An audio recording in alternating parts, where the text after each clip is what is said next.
வணக்கம். என்னோட பேர் எஸ் இளங்கோவன். வேர்ல்டு ஸ்கில் கவுன்சிலில் சித்தா வர்மா சர்டிஃபிகேட் அப்ளை பண்ணியிருக்கேன். இது வந்து பார்த்தீங்கன்னா வருமத்தை பற்றின ஒரு நான் என்ன பண்ணுறேன்னு சொல்ல வரேன். வரும புள்ளிகள் வந்து ஒரு உடலில் எத்தனை வகையான புள்ளிகள் இருக்குது, ஒரு எந்தெந்த புள்ளி எங்கெங்கே இருக்குது நம்ம உடலில், நம்ம எந்த புள்ளிகள் எதை நம்ம உபயோகிச்சா அதனால என்ன நமக்கு நிறைய நன்மைகள் கிடைக்கும், இந்த மாதிரியான சில விஷயங்கள் தான் நாங்கள் சொல்ல போகிறேன். என்னென்னா, நம்ம சித்தர்களும் நம்ம முன்னோர்களும் வழி வழியாக பாரம்பரியமான ஒரு சித்தா வர்மம் சொல்லிட்டு பாரம்பரியம் வழி வழியாக பண்ணிட்டு வராங்க. இந்த வர்ம புள்ளிகள் எங்கே இருக்குது, நம்ம உடலில் வந்து 108 வர்ம புள்ளிகள் இருக்குது. அந்த வர்ம புள்ளிகளை வச்சு என்னென்ன பண்ண முடியும், இதுதான் நம்ம இப்போ பார்க்க போகிறோம். என்னென்னா, நம்ம மருந்து மாத்திரை உட்கொள்ளாமல் நம்ம உடலில் இருக்க எல்லா வலிகளுக்குமான ஒரே தீர்வு வர்ம புள்ளிகள் ஆக்டிவிட்டி பண்ண முடியுமா, நம்ம ஆரோக்கியமாகவும் வாழ முடியும், இளமையாகவும் வாழ முடியும். அந்த 108 வர்ம புள்ளிகள் ஆக்டிவிட்டி பண்ணால் இதில் வந்து பார்த்தீங்கன்னா என்னென்ன வர்ம புள்ளிகள் நம்ம இப்போ பார்க்கலாம். இப்போது உச்சிக்கால வர்மம்ன்றது நம்ம நடு தலை உச்சியில் இங்கே இருக்குங்க. உச்சிக்கால வர்மம்னா இங்கே இருக்கு. இது வந்து பார்த்தீங்கன்னா நம்ம நெத்தி போட்டுருக்கீங்களா, இங்கிருந்து நேர் மேலே இந்த இடத்துல இருந்து வரணும், நேர் மேலே இந்த காது இருக்குங்களா, காதுலேருந்து இந்த சைடில் நேர் மேலே இங்கே இருக்குது. இந்த இடத்துல வந்து இது வந்து உச்சிக்கால வர்மம்னு சொல்லுவாங்க. இந்த உச்சிக்கால வர்மத்தை நல்லா எப்படி ஆக்டிவிட்டி பண்ணணும்னு சொல்கிறேன். இது பண்ணதான் என்னென்ன பலன்கள், ஜாயிண்ட் பெயின், என்னென்ன வலிகள் ரொம்ப உடம்பு இருக்கோ அந்த உடம்புக்குனா ரொம்ப வலிகள் ரொம்ப ரிலீஃப் ஆகும். இந்த உச்சிக்கால வர்மம் இதில் கை வச்சுக்கிட்டு நல்லா ஒரு ப்ரெஷர் கொடுத்துட்டே இருக்கணும். 1 2ன்னு சொல்லிட்டு ஒரு 5 நிமிஷத்துலேருந்து 10 நிமிஷம் பண்ணணும். பண்ணிவிட்டு ஆக்டிவிட்டி பண்ணணும். இப்படி தட்டி விடணும், இப்படி தட்டணும். இப்படி ஆக்டிவிட்டி பண்ணிவிட்டு இப்படி நம்ம பண்ணும்போது உடலில் இருக்கிற எல்லா பெயினும் ரிலீஸ் ஆகும். இது வந்து உச்சிக்கால வர்மம்னு சொல்லுவாங்க.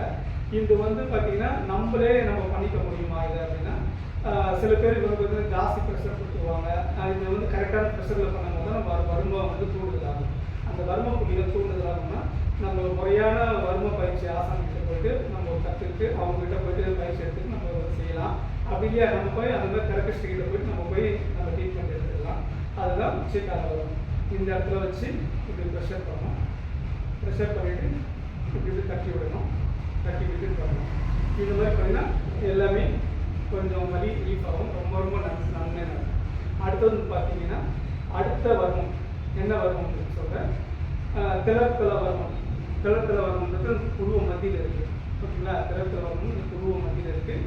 இந்த வர்மத்தினால என்னென்ன நன்மைகள் நடக்கும் அப்படின்னா, இந்த வர்ம புள்ளிகள் ஆக்டிவிட்டி பண்ணும்போது ரொம்ப டிப்ரெஷனில் இருக்காங்க, தலைவலியில் இருக்காங்க அப்படின்னும் போது இது ரொம்ப ரிலீஃப் கொடுக்கணும், நல்ல ரிலீஃப் ஆகும். அதே மாதிரி பார்த்தீங்கன்னா ரொம்ப தலைவலி தினார தலைவலி இருக்காங்க, தூக்கம் இல்லாமல் இருக்காங்க, ரிலாக்ஸேஷன். ஏன்னா இந்த காலகட்டத்தில் டிப்ரெஷன் நிறைய இருக்காங்க. இந்த திலத்தல வர்மத்தை நம்ம எப்படி பண்ணணும், நம்ம இது வந்து கைகளை வந்து இந்த புருவ மத்தியில் வச்சுட்டு அப்படியே ஒரு லைட்டாக ப்ரெஷர் கொடுக்கணும். இது வந்து பார்த்தீங்கன்னா ஒரு நிமிஷம், 5 நிமிஷம், 10 நிமிஷம் அது மாதிரி கொடுக்கலாம். நல்லா ப்ரெஷர் கொடுத்துட்டு அதுக்கப்புறம் இதனால வந்து தலைக்கு சம்மந்தப்பட்ட அந்த டிப்ரெஷன் அது எல்லாமே தீரும். அதுக்கப்புறம் பார்த்தீங்கன்னா அடுத்த வர்மம் இந்த கண் நடு மத்தியில் புருவத்தில் கண் புருவம் நடுவில் இருக்குது. இந்த வர்மத்தை நம்ம ஆக்டிவிட்டி பண்ணும்போது மேல் நோக்கி கீழ் நோக்கி இது ஒரு 10 நிமிஷம் 15 நிமிஷம் பண்ணலாம். இதை பண்ண என்ன ஆகும் அப்படின்னா, நம்ம கண் சார்ந்த எல்லா பிரச்சனைகளுக்கும் தீர்வு கிடைக்கும். அடுத்த வர்மம் பார்த்தீங்கன்னா இங்கே நம்ம காதுக்கு மேலே இந்த சைடில் ஒரு வர்ம புள்ளி இருக்குது. இந்த வர்ம புள்ளி நம்ம ஆக்டிவிட்டி பண்ணும்போது நல்ல ஒரு தலைவலி, பிளட் சர்க்குலேஷன் ரத்த ஓட்ட போகிறதுக்கு நல்ல ஒரு ரிலாக்ஸேஷனுக்கு நிறைய சப்போர்ட் பண்ணும். அடுத்த வர்மம் பார்த்தீங்கன்னா நம்ம காதுக்கு பின்னாடி இருக்குங்க. இந்த காதுக்கு பின்னாடி இருக்க வர்மத்தை நம்ம தூண்டுதல் தூண்டி விடணும். இந்த லைனாக வந்து பார்த்தீங்கன்னா நம்ம திலத்தல வர்மத்துலேருந்து லைனாக பண்ணணும். லைனாக ஆக்டிவிட்டி பண்ணி விடணும். ஒரு 5 to 10 நிமிஷம் பண்ணலாம். அதுக்கப்புறம் அப்படியே கீழே பார்த்தீங்கன்னா நம்ம வாயிலேயே கிட்ட இந்த ஒரு வர்ம புள்ளி இந்த இடத்துல நம்ம பண்ணிவிட்டு இந்த இடத்துல ஜாயிண்ட் பண்ணால் உறக்க கால வர்மம். இங்கே வந்து உறக்க கால வர்மம் இருக்குது. இந்த உறக்க கால வர்மத்தை ஒரு 5 to 10 நிமிஷம் நம்ம அப்படியே மெல்லமாக நம்ம அப்படியே பண்ணி விடுறதுனால உறக்கம் நல்லா வரும். உறக்கம் இல்லாமல் இருக்கணும், உறக்கம் வரைக்கும் ரொம்ப நல்லதுங்க. இந்த மாதிரி நல்ல ஒரு விஷயம் தெரிஞ்சவங்ககிட்ட போய் தெரபிஸ்ட் எடுத்து நம்ம போய் பண்ணிக்கணும். அப்படி இல்லையா நல்ல ஒரு தெரபிஸ்ட் நம்ம ட்ரைனிங் எடுத்து பண்ணலாம். இல்லை நமக்கே நம்ம பண்ண முடியும். ஓகேங்களா, இது வந்து நம்ம கண்டினியூவாக நம்ம பண்ணும்போது என்ன ஆகுனா, உடலில் இருக்க இந்த மாதிரி 108 வர்ம புள்ளிகள் இருக்குது. இந்த 108 வர்ம புள்ளிகள் நம்ம தொடர்ந்து ஒவ்வொரு புள்ளியிலும் ஒவ்வொரு ஆக்டிவிட்டி பண்ணி நம்ம டெய்லி பண்ணோம்னா நம்ம உடலுக்கு